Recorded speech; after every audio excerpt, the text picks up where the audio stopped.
National crime record bureau NCRB का data ये कहता है कि साल 2020 में भारत में 12,500 लोगों ने आत्महत्या की थी, सुसाइड किया था। ये आंकड़ा बढ़कर 13,000 हो जाता है साल 2021 में। भारत में हर रोज 35 लोग सुसाइड करते हैं, जिसमें से ज़्यादातर स्टूडेंट्स होते हैं, विद्यार्थी होते हैं जो स्कूल में या कॉलेजेस में पढ़ने वाले होते हैं। अभी कुछ दिन पहले 140 करोड़ का आंकड़ा पार करने के लिए हर तरफ से बधाइयाँ मिल रही थी और ये बात चल रही थी कि हमने चाइना को पीछे छोड़ दिया है। काफ़ी खुश हो रहे थे। ऐसा इसलिए था क्योंकि हमारी 65% पॉपुलेशन 35 साल से कम की उम्र की है और आने वाले समय में इसे एक बड़ी वर्कफोर्स के रूप में देखा जा रहा है। लेकिन इसका एक कड़वा सच ये भी है जो मैंने कुछ आंकड़े आपको बताए। इसका एक और भयानक सच है जिसके परिणाम हमें आने वाले समय में भुगतने पड़ेंगे और मुझे लगता है कि वो आपको जान लेना चाहिए।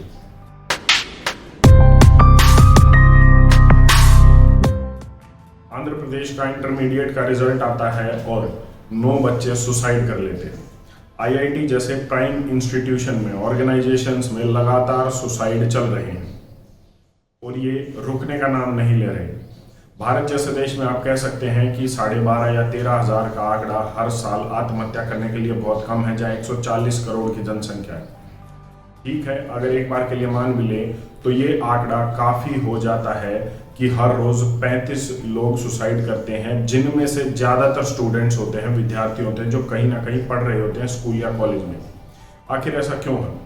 मैं आपको बताऊं कि जब कोरोना का समय था, जब कोरोना आया ही था, तो उस समय हर जगह, अखबार में, टीवी में, हर जगह ये चल रहा था कि और कोरोना का डर लगभग फैल चुका था, एक डरावना माहौल बनाया गया था। तो मेरे एक जानकार अपने घर में अगर सब्जियां भी ला रहे थे तो वो डिटर्जेंट से साफ कर रहे थे। जब उनसे पूछा तो उन्होंने बताया कि उन्हें डर है कि कहीं उन्हें ये इन्फेक्शन तो ना हो जाए।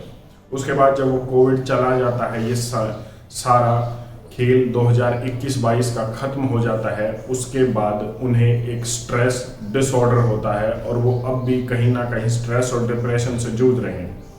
ये एक घर की कहानी नहीं है, ये भारत में हर एक घर की कहानी है, चाहे वो कम लेवल पर हो या बड़े लेवल पर हो। मतलब स्ट्रेस, एंजाइटी, डिप्रेशन आज कहीं ना कहीं हर घर में ज़रूर है भारत में।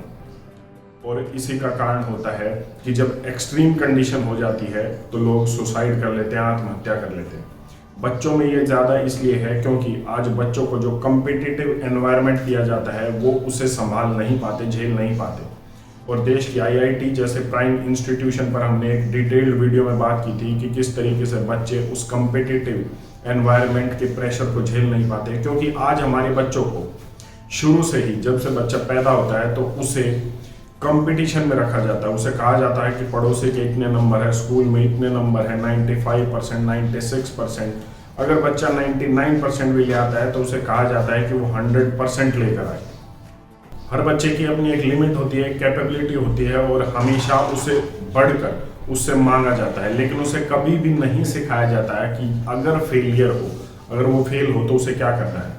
और यही हो रहा है आज देश की आईआईटी में, आज देश के हर एक इंस्टीट्यूशन में, आज स्कूलों में। जब स्कूल का रिजल्ट आता है, जब बच्चे 90% नहीं ला पाते तो वो यही काम करते हैं और इसी कारणवश ज़्यादातर स्टूडेंट्स आज उनमें शुमार हो जाते हैं जो मैंने आंकड़े आपको बताए सुसाइड करने वालों में।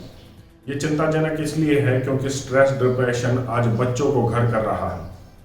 आज माँ बाप में और बच्चों में जनरेशन गैप तो है जो पहले भी था, लेकिन कम्युनिकेशन गैप भी आ चुका है जो पहले कभी नहीं था।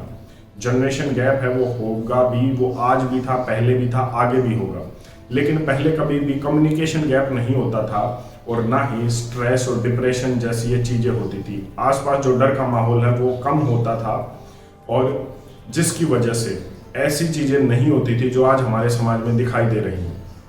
आज एक बच्चा जब तीसरी, चौथी, 5वीं क्लास में होता है तो उसे ये बता दिया जाता है कि उसे क्या बनना है, किस तरीके से बनना है, लेकिन उसे कभी भी नहीं बताया जाता कि अगर वो नहीं बन पाया तो उसे क्या करना है।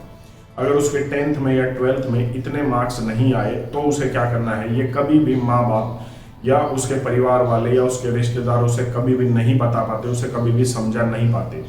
एक बार सोच कर देखिए कि मेरे या आपके 10वीं में कितने नंबर आए थे, आज वो कितना मैटर करता है, कितना नहीं।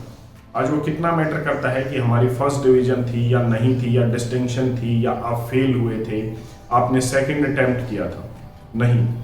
अगर कुछ मैटर कर रहा है तो वो ये कि हम आज जो कर रहे हैं वो कितना बेहतर कर रहे हैं, आज समाज के लिए कुछ दे रहे हैं या नहीं, और अपने परिवार का 2 वक्त की रोटी अगर हम अच्छे से कमा रहे हैं, सिर्फ इतना ही मैटर करता है। और ये सब तभी हो सकता है जब हम अपने बच्चों को ये बताएं कि फेलियर के आगे ही सक्सेस है। आंकड़े बहुत छोटे हैं, लेकिन 140 करोड़ के देश में अगर 13,000 जो ऑफिशियल आंकड़ा है, एक्चुअल आंकड़ा इससे ज़्यादा होगा, अगर इतने लोग सुसाइड कर रहे हैं तो अनऑफिशियल ये आंकड़ा कितना होगा वो आप सोच सकते हैं। और इसके अलावा मतलब जो लोग सुसाइड नहीं कर पाते, जो डिप्रेशन जैसे स्थिति में रहते हैं, वो लाखों नहीं करोड़ों की संख्या में।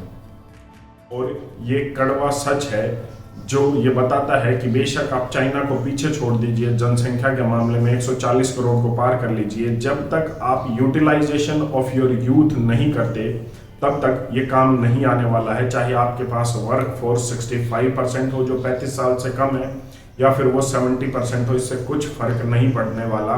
अगर आपके पास एक स्किलफुल, एक स्ट्रेस फ्री यूथ नहीं है जो देश के लिए कुछ कर सकता है। तो मेरी यही राय है कि अपने बच्चों को स्ट्रेस फ्री, डिप्रेशन फ्री और एक ऐसी एनवायरनमेंट दीजिए ताकि वो आगे बढ़े। उन्हें बताइए कि अगर फेलियर होना है, अगर आप फेल होते हैं तो क्या करना है, वो बच्चों को सिखाना ज़रूरी है, क्योंकि अगर वो सीख गए तो वो उस सक्सेस को एंजॉय करेंगे जो आने वाली लाइफ में वो अपनी अचीव करेंगे। दूसरा, अपने बच्चों को शुरू से ही योगा, मेडिटेशन में ज़रूर उनकी इंटरेस्ट, उनकी रुचि रखिए, ताकि वो फेलियर को एक्सेप्ट करना शुरू करें, ताकि उनकी जो सोचने की क्षमता है वो बढ़े और वो देख पाए चीज़ों को एक ब्रॉडर एस्पेक्ट में, ताकि वो आने वाले समय में देश के लिए एक बोझ नहीं, एक एसेट बनकर रहें। आप इस पर अपनी क्या राय है कमेंट करके ज़रूर बताएं। धन्यवाद। जय हिंद।